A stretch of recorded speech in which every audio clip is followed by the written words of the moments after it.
ဦးစစ်တပ်ပြန်ဝင်လာတယ်ခင်ဗျားတို့လက်ထက်မှာခင်ဗျားတို့နဲ့ပြည်လေအောင်နေတဲ့လူတွေခင်ဗျားတို့နဲ့စီးပွားရေးလုပ်တဲ့ရာစစ်တပ်ကတရှူဆိုပြီးလုပ်တော့မှာဖမ်းတော့မှာစီးတော့မှာခင်ဗျားတို့တာဝန်ယူမှာလားပြောချင်တာကဒါလူတွေရဲ့ဘဝတွေအသက်တွေနဲ့လှုပ်ချင်ပြက်ပြက်သားသားအဆအဆုံးလှုပ်မလှုပ်ချင်ရင်ငကိုတွေကတော့သူစစ်တပ်ပေးအုပ်ချုပ်တာ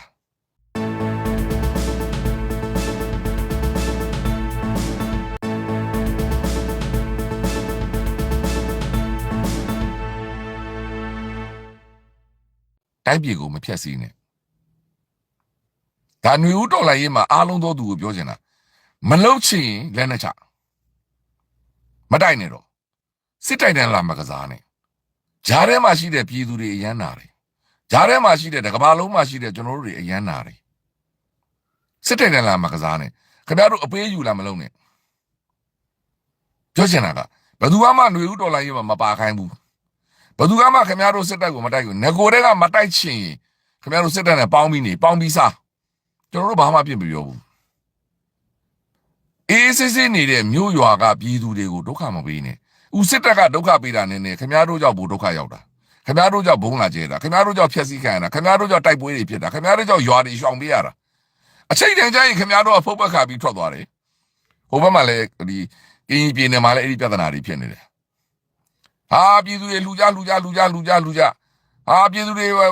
နည်းနည်းဒီဘယ်နှလုံးလို့တယ်ဟာနှခမ်းဒီဘယ်နှတောက်လို့တယ်နှခမ်းဒီဘယ်နှတောက်လို့တယ်ဟာလူကြဟာပြည်သူတွေကအဟုတ်ကြီးထင်ပြီးတော့ရှိသမျှပတ်စံတွေသူတို့အထည့်ပေးလိုက်ကြပြီးတော့သူတို့တော့တိုက်ပြတယ်ဟာတိုက်မယ်ချောင်းနှခွားတိုက်မယ်ကြာရင်စိတ်ကြီးတိုက်မယ်လှိုင်းပွဲတိုက်မယ်ဟာတိုက်ဟောတပတ်လောက်နေရောပြန်ဆုတ်သွားအောင်ကျဆုံးသွားစစ်တပ်ပြန်ဝင်လာအဲ့ဒီဂျားထဲမှာရှိတဲ့ပြည်သူတွေကုန်သေးပြီရွာပြတ်သွားပြီမြို့ပြတ်သွားပြီပြီးတော့ကျွန်တော်တို့ပေးလိုက်တဲ့ပတ်စံတွေကလည်းအဟောသီးကံမြို့လည်းမရဘူးဘာမှလည်းမရဘူး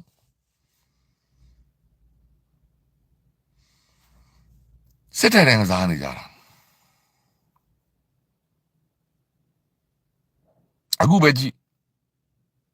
အခုပဲကြည့်တောင်ပိုင်းတိုင်းမှာဖြစ်ပြီဟာတိုက်မယ်ဟာပြည်သူတွေလူကြလက်နဲ့တွေရတယ်မေးစရာရှိတာကအဲ့ဒီလက်နဲ့တွေဘယ်ရောက်သွားလဲအရေးကြီးဆုံးမေးခွန်းစစ်တပ်ကသိမ်းတဲ့လက်နဲ့တွေဘာလုပ်လဲမှာကိုလို့ပြီးရောင်းစားလိုက်ကုန်ပြီလားအခု BGF ပြန်ဝင်လာတယ်အဲ့ဒီလူတွေဘယ်ရောက်ကုန်လဲစားဆုံးမှုတွေဘယ်သူတောင်းယူမှလဲကျွန်တော်ပြည်သူတွေရဲ့ပတ်စံတွေနဲ့လှူထားတဲ့ပတ်စံတွေဘယ်လိုလုပ်ကြမှာလဲအဲ့တော့ဒါတွေအားလုံးဟာ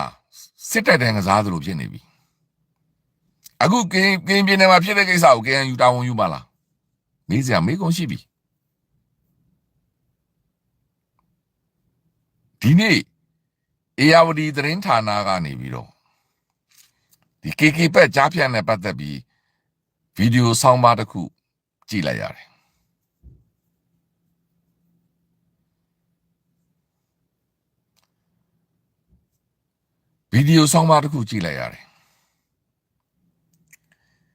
အဲ့ဒီဗီဒီယိုဆောင်းပါးမှာတွေ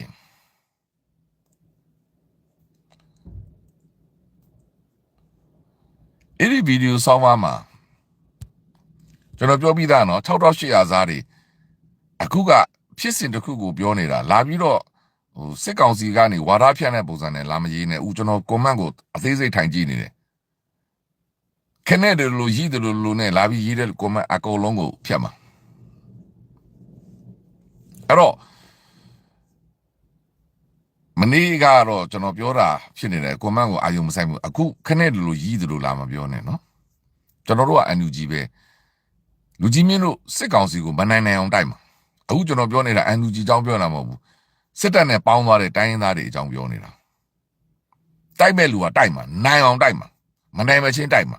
နိုင်မဲ့ view ဟာလည်းရှိတယ်အခုကဒါကရေစစ်တယ်လို့စစ်နေတာဒါကိုပြောချင်တာအဲ့တော့အဲ့ဒီ ARD မှာကျွန်တော်တို့သတင်းမှာဒီ KK ပတ်နဲ့ပတ်သက်ပြီးလူတွေထွက်ပြေးတာတွေသူတို့ပြောနေတာတွေတရုတ်နိုင်ငံသားတွေကလာပြီးမေးတာတွေဟိုမသိဘူးမဖြေတာတွေ တချို့တော့လူတွေရတယ်ဟိုဘက်မြို့ကိုကူးမယ်ပြောနေတာတွေငါတို့ဟိုရဖန်ခံမှာပြောနေတာတွေအဲ့ဒီပြေးလာတဲ့အုပ်စုကBGF တွေကဂဲကနေဖွင့်ပေးလိုက်တာတွေတချို့လူတွေကကြတော့အုပ်စုနဲ့လမ်းပေါ်မှာဂိုးတုတ်ထိုင်ခိုင်းနေတာတွေပတ်စိုးတွေစိတ်ပြီးတော့ BGF ရဲ့ကားတွေခေါ်ပြီးကားပေါ်နဲ့ပြန်ခေါ်တင်သွားပြီးဖမ်းသွားတာတွေအဲ့ဒီဗီဒီယိုဆောင်းပါပေါ့နော်ဒီနေ့ ARD ကိုကျေးဇူးထွင်းတင်တယ်ဒီနေ့ ARD ကတင်လိုက်တဲ့အဲ့ဒီသတင်းဆောင်းပါဗီဒီယိုလေးကကျွန်တော်ရင်ကိုဘာဖြစ်သွားစေလဲဟာငါတို့ကမင်းမဲ့နိုင်ငံကြီးလားအဲ့ဒီ BGF ကပါလေဘာဘယ်မှာလဲတရားဥပဒေသူများနိုင်ငံသားတွေအဲ့လိုပဲလှုပ်ချင်တိုင်းလှုပ်လို့ရလားဟမ်ငါတို့နိုင်ငံကအဲ့လောက်တောင်သူများနိုင်ငံသားတွေကိုဒုက္ခပေးနေပြီးတော့ငါတို့လူမျိုးတွေကဒီလိုပဲသူများနိုင်ငံသားတွေကိုမကူညီကြတော့ဘူးလား BGF ကိုအဲ့လောက်မဲဆောက်မှာကြောက်နေရပြီလားဦးသူပြောရတာကနိုင်ငံသားတွေကလမ်းမေးရင်လည်းမဖြေရဲကြတော့ဘူးနိုင်ငံအင်္ဂလိပ်စကားမတက်လာပါလားမပတ်တာနိုင်ငံသားတွေကမျက်စိတကယ်နားတကယ်နဲ့ဘယ်ကိုပြေးရမှန်းမသိ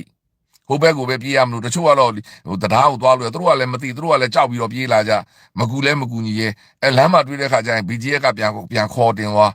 ဘာတွေလဲဒါမင်းမဲ့စေရိုက်လားဘယ်မှာလဲအုပ်ချုပ်ရေးရန်တွေကဘယ်မှာလဲဥပဒေဘယ်မှာလဲတာဝန်ယူမှုတာဝန်ခံမှုသူများနိုင်ငံသားတွေကိုအဲ့ဒါကိုကြည့်ပြီးတော့အလွန်အမတန်ဝမ်းနေရတယ်ဘယ်သူတာဝန်ယူမှာလဲအဲ့ဒီသားကိုအချိန်တိုင်တော့ဒါကရင်ပြည်နယ်ဖြစ်တယ်ငါတို့ကရင်တွေကဒါကိုဖက်ဒရယ်ယူမပြောတယ်အဲ့တော့ဆိုကရင်ပြည်နယ်ကိုတာဝန်ယူရရင် KNU တာဝန်မယူဘူးလားအောက်ချိန်မှာဦးဖြစ်ချင်တိုင်းဖြစ်နေပြီကဘာနဲ့ချီပြီးစဉ်းစားကြည့်ရင်ဒါသည်အလွန်မတန်အယုဆိုးကြည်တန်တာသူများနိုင်ငံသားတွေကိုဒီလိုလှုပ်ချင်တယ်လို့လုပ်နေလို့ရနေတာဟိုဟောလိဝုဒ်ရုပ်ရှင်ကားကြီးကြည့်နေရတဲ့အတိုင်းပဲဖြစ်ချင်တိုင်းဖြစ်နေကြတာဗျာဘယ်မှာလဲတရားဥပဒေဘယ်မှာလဲအုပ်ချုပ်မှုရန်တွေကဘယ်မှာလဲဒီလူတွေကိုကူညီမှုဘယ်မှာလဲဒီကိစ္စကြီးဖြစ်နေတာ BGF ကဒီလိုပဲဖမ်းကျင်တိုင်းဖမ်းလို့ရနေသလားသွားကျင်တိုင်းသွားလို့ရနေတာဒီလိုပဲလှုပ်ချင်တဲ့လူတွေစစ်တပ်ကလည်းဒီတိုင်းစောက်ကြည့်နေသလား KNU အဖွဲ့တွေပါလို့နေတခြားအဖွဲ့တွေပါလို့နေပူစားပေါင်းစားနေကြတာလားဒါမြန်မာနိုင်ငံမြန်မာမြေပေါ်ဒီလိုပဲသူများနိုင်ငံသားတွေကိုဒီလိုပဲဖမ်းကျင်တိုင်းဖမ်းလွတ်ချင်တယ်လို့ပြေးချင်တယ်လို့ပြေးလှုပ်ချင်တယ်လို့လှုပ် BGF ကဟိုလူကောက်ဆွဲဒီလူကောက်ဆွဲဒါဆိုရင် BGF ကဒီလူပြန်မလို့ကြားဖြတ်လုပ်ငန်းက BGF ထောင်ထားတာဆိုတာသေချာနေပြီအဲ့တော့ BGF ကပါလေဘာလက်နဲ့ကင်နေလဲတကယ်မင်းမင်းစရိုက်တွေပဲစစ်ကောင်စီကသူအုပ်ချုပ်လို့မရရင်မင်းမင်းစရိုက်ဖြစ်အောင်လုပ်မှာကိုဒီအဖွဲ့တွေကပူပေါင်းဆောင်ရွက်ပေးနေတာကိုဝမ်းနဲ့ပွေတွေ့ရတယ်တကယ်ကို face state ဖြစ်နေပြီတကယ်ကို face state ပဲဒီနေ့မြဝတီမှာ KK ပတ်ဖြစ်နေတဲ့ကိစ္စသည်ဥပဒေမရှိတော့သူတို့ပြောတဲ့လွတ်မြောက်နယ်မြေဆိုတာဥပဒေမရှိတဲ့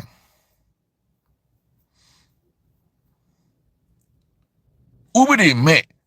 လှုပ်ချင်တာလှုပ်နေတဲ့လက်နက်ကင်တွေကစစ်ဘရင်တွေစစ်ဘလူးတွေကလှုပ်ချင်တာလှုပ်နေတဲ့ဘောတနတ်ရှိတဲ့လူကကားပေါ်ဆွဲတင်တနတ်ရှိတဲ့လူကပြတ်တတနတ်ရှိတဲ့လူကဖမ်းဆီးနှိမ့်မနှိမ့်ဆက်စစ်တပ်တောင်ဆိုတယ်စစ်တပ်ကနိုင်ငံရေးမလုပ်ဘူးဆိုရင်ဘာမှဒုက္ခမပေးဘူးသူတို့အုပ်ချုပ်ရန်တွေကအုပ်ချုပ်နေသေးတယ်သူတို့လက်ပေးလက်ယူလောက်တာတတ်အခုကတကယ်ကိုမင်းမဲ့စရိုက်တကယ်ကိုတိုင်းပြည်ပြက်နေတာတကယ်ကိုဥပဒေမရှိပဲတကယ်လွတ်မြောက်နေပြီဆိုတဲ့အတိုင်းဖြစ်ချင်တိုင်းဖြစ်ပြီးတော့တနတ်ရှိတဲ့ BGF ကလှုပ်ချင်တာလုပ်နေတာတောင်းပလောင်နဲ့ဒီသဘောဖြစ်နေပြီပြောတော့NUG ကိုဗမာလူမျိုးကြီးဝါဒဆိုပြီးတော့ NUG ကိုမယုံဘူးလို့ပြောတယ် NUG ကအခုထိစစ်တပ်နဲ့မပေါင်းသေးဘူး NUG ကအခုထိတိုက်နေသုံးမယ်နော် NUG နဲ့မပတ်သက်ရဘူးတရုတ်ဖိအားပေးတယ်ဆိုပြီးတော့ဒီ30ခွန်စစ်စီအစတည်းကပြောတယ်အခုသူတို့ဒီ NUG နဲ့မပတ်သက်ချင်ဘူးဆိုတော့တရုတ်နဲ့ပြပေါင်းခြင်းလို့တရုတ်စကားနားထောင်ခြင်းလို့အဲ့တော့သူတို့ဒေသနဲ့သူတို့ထင်ပေါ်ကြော်ကြားဘူးနဲ့သူတို့လက်နက်ကန်အုပ်စုရက်တီလို့ရမယ်တော်လန်ရေးလုပ်နေကြတာအဲ့ဒီပလောင်ဒေသလွတ်မြောက်ဖို့လည်းမဟုတ်ဘူးပလောင်တွေအတွက်လည်းမဟုတ်ဘူးအဲ့ဒီဒေသလွတ်မြောက်ဖို့လည်းမဟုတ်ရှမ်းအတွက်လည်းမဟုတ်ဘူး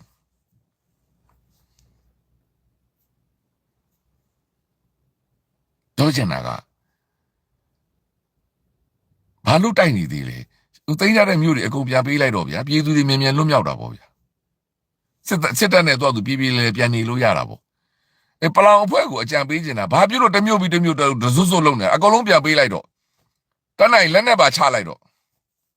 အေးစစ်တရုတ်ပြည်မှာသွားနေကြတော့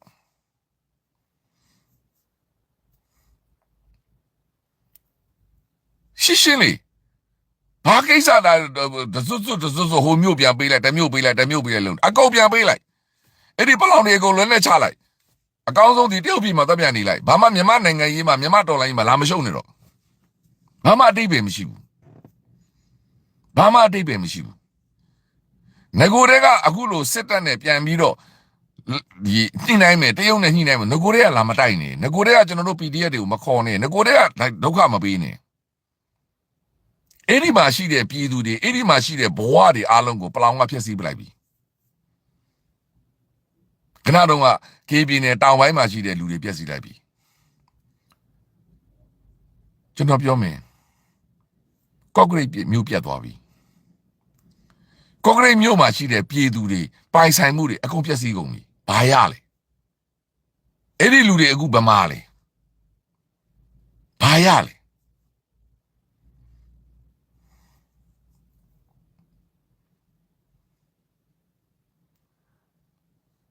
အဲ့တော့ရှင်းလေးကိစ္စဘာလို့လာတိုက်နေသေးတာလဲဘာကိစ္စလက်နဲ့ကင်ထားတာလဲငကိုတဲကရည်ရွယ်ချက်မှမှန်တာငကိုတဲကကျွန်တော်တို့ပြောနေတဲ့နော်ဆက်အာနာရှင်စနစ်ကိုအပိတိုင်ရုပ်သိမ်းမယ်2008ဖွဲ့စည်းပုံကိုဖျက်မယ်ဆိုတော့သူတို့လက်မှတ်မထိုးတာဒါကြောင့်မထိုးတာ2008ဖွဲ့စည်းပုံအခြေခံဥပဒေကိုလက်မခံဘူးစစ်တပ်ရဲ့ဥဆောင်မှုကိုလက်မခံဘူးစစ်တပ်ကိုအရေးယူရမယ်ဆိုတဲ့ NUG ကချက်မှတ်ထားတော့အဖွဲ့တွေကိုလက်မခံလို့ကျွန်တော်ပြောပြီးသားဝင်မရေးနဲ့ကျွန်တော်အကုန်ဘလောက်မှာဘယ်သူဥဆောင်မှဒီ6800စားတွေကိုဖြည့်ပေးမှာမဟုတ်ဘူးရေးချင်ကိုဘောမှာကိုတရေးမချင်နဲ့ရင်စိတ်မဆိုးပါနဲ့နားမထောင်နဲ့အဲ့တော့ဒီနေ့ကနည်းနည်းကြမ်းပြောမှဖြစ်မှာမချင်နဲ့ရင်နားမထောင်နဲ့ကိုဘောမှာကိုတရေးလာမရှုံနဲ့အဲ့တော့ပြောချင်တာက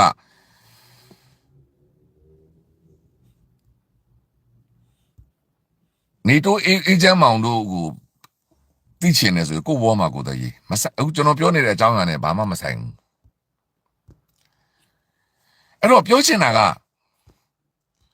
က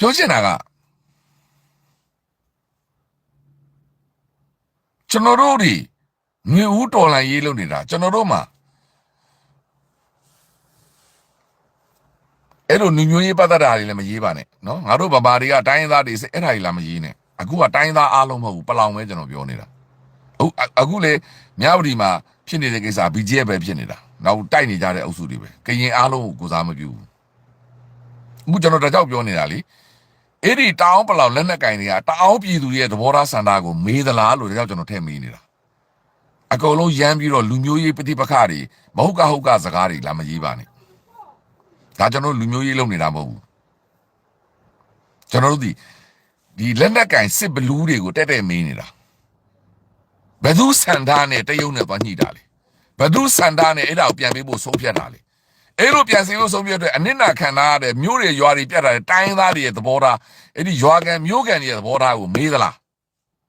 ဒါကိုကျွန်တော်မေးနေတာသူတို့တွေဝင်တိုက်တဲ့အတွက်မြို့တွေပျက်စီးကုန်တယ်စစ်တပ်ကအုပ်ချုပ်ထားတာစစ်တပ်နဲ့ပေါင်းစားဘာပြဿနာမှမရှိဘူးရန်ကုန်မှာဥပေါင်းစားနေတယ်လို့မြို့မပြတ်ဘူးလူတွေနေစရာအိမ်မပြတ်ဘူးသူများနိုင်ငံမှာမျက်နှာငါဆိုသားမနေရဘူးအခုကော့ဂရိတ်မြို့ကြီးပြတ်သွားပြီဘယ်သူတာဝန်ယူမှာလဲကော့ဂရိတ်မှာရှိတဲ့စီးပွားရေးလုပ်ငန်းတွေမြို့တွေအိမ်တွေရွာတွေဘယ်သူတာဝန်ယူမှာလဲအဲ့ဒီကကတော့လာတိုက်နေတဲ့ဗိုလ်တာဘောတို့အဖွဲ့ကတာဝန်ယူမှာလားကျွန်တော်တက်မေးပြီအဲ့ဒီ BGF တွေ DKBA တွေတာဝန်ယူမှာလားရှင်းလေးကိစ္စမနိုင်ရင်ငကိုတွေကမတိုက်နဲ့တိုက်မလားအဆုံးထိတိုက်ငကိုတွေက BGF ကိုမနိုင်ရင်မတိုက်နဲ့ငကိုတွေက BGF ကစစ်တပ်နဲ့ပေါင်းတာကိုငကိုတွေက BGF ကိုစစ်တပ်နဲ့ပေါင်းတာ BGF ခေါ်လာတာကိုမရှင်းလင်းရင် BGF ကိုမတိုက်ချင်ငကိုတွေကပြည်သူကိုဒုက္ခမပေးနဲ့အခုက BGF ကိုတော့သူတို့မတိုက်ရဲဘူး BGF စကားကိုတော့နားထောင်တယ် BGF စီကလက်နက်ဝယ်တယ်လက်နက်ပွဲစားတွေလုပ်တယ်စစ်တပ်ကသိမ်းထားတဲ့လက်နက်တွေကို BGF တွေတစ်စစ်တယ်ဒါကတနိုင်ငံလုံးပြန်ရောင်းစားတယ်သူတို့ကြီးပွားချမ်းသာတယ်ပြီးတော့သူတို့အဲ့ဒီလုပ်တဲ့အတွက် အဲ့လိုအကြောင်းပဲကြဖြစ်တဲ့အတွက်ဒီကော့ဂရိတ်မျိုးကန်နေဂျိုင်းစိတ်ကြီးမျိုးကန်နေချောင်းနှခွမျိုးကန်နေဟိုဘက်မှာဆိုရင်အခုဆိုမိုးကုန်းမိုးမိတ်လာရှိုးကြောင်ပဲစီဘောဒီမျိုးကန်တွေအားလုံးကပိတ်ဆက်ရမှာလားတေချာလဲစဉ်းစားပါဦး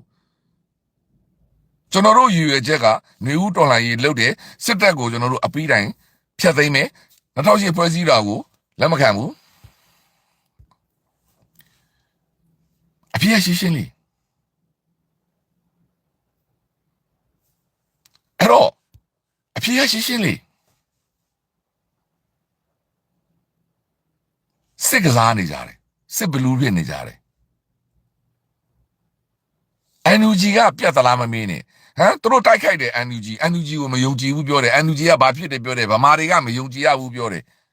NUG ကပြတ်သလားမမင်းနဲ့စားတဲ့တေးတွေက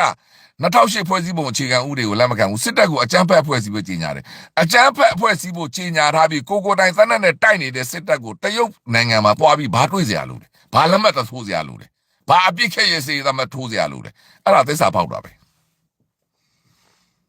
တစ်ဖွဲ့ကတိုက်မယ်တစ်ဖွဲ့ကလက်မှတ်ထိုးတယ်အဲ့ဒါသစ္စာဖောက်တာနေဦးဒေါ်လာရေးကိုသစ္စာဖောက်တာနေဦးဒေါ်လာရေးမှာပေးဆက်ထားတော့ပြည်သူတွေရဲ့အားလုံးအသက်တွေအားလုံးကိုသစ္စာဖောက်တာပဲဒါသစ္စာဖောက်တာချွတ်ချင်တယ်ကညီကိုမောင်နှမစိတ်မရှိဘူးတော်လန်လူစိတ်လည်းမရှိဘူးသူတို့ကောင်းစားဖို့သူတို့အဖွဲ့နာမည်ရဖို့သူတို့ပြည်လဲဖို့သူတို့ဒေသရဖို့စစ်တပ်နဲ့ပေါင်းစားပြီးတော့လွတ်လပ်နေမြေတွေလုပ်ဖို့စစ်တပ်နဲ့ PR စနစ်ကနေတဆင့်သူတို့ကနာတော့လို့ဝါလို့ပြည်နေရဖို့သူတို့လိုချင်တာဒါပဲ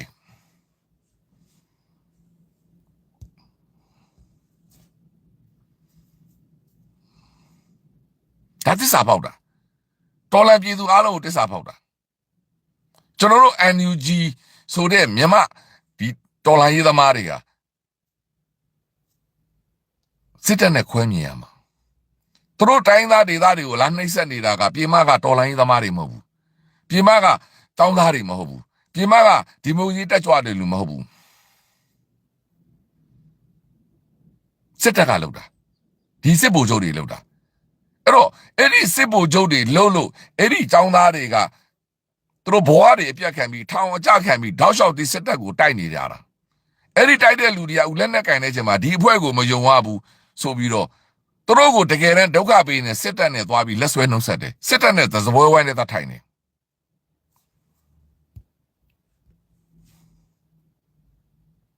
ဒါအဖြစ်ရရှိရှင်းပြီနော်သူတို့စစ်တပ်ကိုတကယ်တိုက်နေတဲ့ NUG ကိုကြတော့မယုံကြည်ရဘူးလို့ပြောတယ်စစ်တပ်ကိုတကယ်တိုက်နေတဲ့ဒီ PDF တွေကိုကြတော့လူမျိုးကြီးဝါဒကျင့်သုံးတယ်ပြောပြီးသူတို့ကိုတကယ်တမ်းလူမျိုးကြီးဝါဒနဲ့ခွဲခြားဆက်ဆံပြီးသူတို့တွေကိုဘုံကျဲနေတယ်သူတို့တွေကိုဒုက္ခပေးနေတယ်စနစ်အရကိုသူတို့တွေကိုအနိုင်ကျင့်နေတဲ့စစ်တပ်နဲ့သွားပြီးလက်ဆွဲနှုတ်ဆက်တယ်အကြောင်းပြချက်ကတရုတ်ဖီအားနေဇက်ကပစ္စည်းတွေမသွင်းလို့လက်နဲ့မရလို့ကြီးစံမရလို့ရမ်းမရလို့အဲ့ဒါတွေအားလုံးဒီအကြောင်းပြချက်တွေ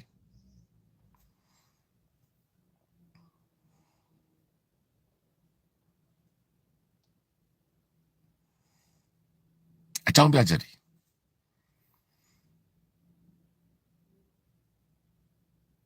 အခုကျွန်တော်တို့ PDF တွေအခုကျွန်တော်တို့ NLD ကလူဦးတော်လိုင်းရေးမှာဥဆောင်နေကြတဲ့လူတွေတယောက်မှသက်စာမပါဘူးတယောက်မှစစ်တပ်နဲ့ပေါင်းဖို့လည်းမပြောဘူးလက်ဆွဲနှုတ်ဆက်ဖို့လည်းအခုထိမသူမှအသာမတော်ဘူးရရလက်နဲ့တွေရှာပြီးတိုက်ပဲတိုက်နေတယ်မျိုးသိမ်းတိုက်ပွဲလို့ဖို့နေ့တိုင်းတိုက်ဖို့စဉ်းစားနေတယ်ဘယ်သူနဲ့မှစစ်တပ်နဲ့ပေါင်းစားဖို့မစဉ်းစားဘူးဘယ်သူနဲ့မှစစ်တပ်နဲ့သွားပြီးသစပွဲတိုင်းလက်မှတ်ထိုးဖို့မစဉ်းစားဘူးအဲ့တော့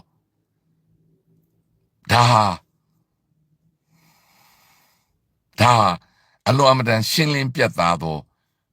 လက်တွေ့ဆန်သောအချက်လက်အမှန်ပဲကျွန်တော်တို့ NUG အပါအဝင်တနိုင်ငံလုံးမှာရှိသောတိုင်းရင်းသားလူငယ်များပြည်သူများနိုင်ငံသူနိုင်ငံသားများကတော့စစ်တပ်ကိုဆက်တိုက်မှာပဲဆက်လက်ပြီး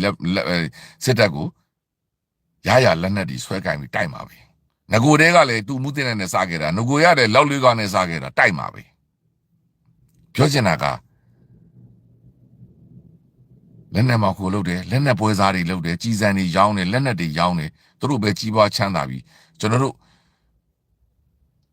မင်းတို့အခြေချင်းလှုပ်ချင်တာလှုပ်ကြကွာဆိုပြီးတော့ငါတို့တော့နေမြေလေးဝင်လူလိုက်ဦးမယ်ဆိုပြီးတော့နေမြေလာလူနေကြတာဒီမိုကရေစီလည်းမယုံကြည်ဘူး စစ်အာဏာရှင်စနစ်ကိုဖယ်ရှားမှလည်းမယုံကြည်ဘူးဒီ2008ဖွဲ့စည်းပုံအခြေခံဥပဒေကိုဖျက်သိမ်းတာကိုလည်းမယုံကြည်ဘူးစစ်တပ်ကိုအရေးယူရမယ်ဒီစစ်ရာဇဝတ်ကောင်တွေဒီသွေးစွန်းတဲ့လူတွေနဲ့မပေါင်းရဘူးဆိုတာကိုလည်းမယုံကြည်ဘူးဒီနေ့ကေပိုက်ရဲ့ဖြစ်စဉ်အလွန်အမတန်ဝမ်းနည်းစရာကြီး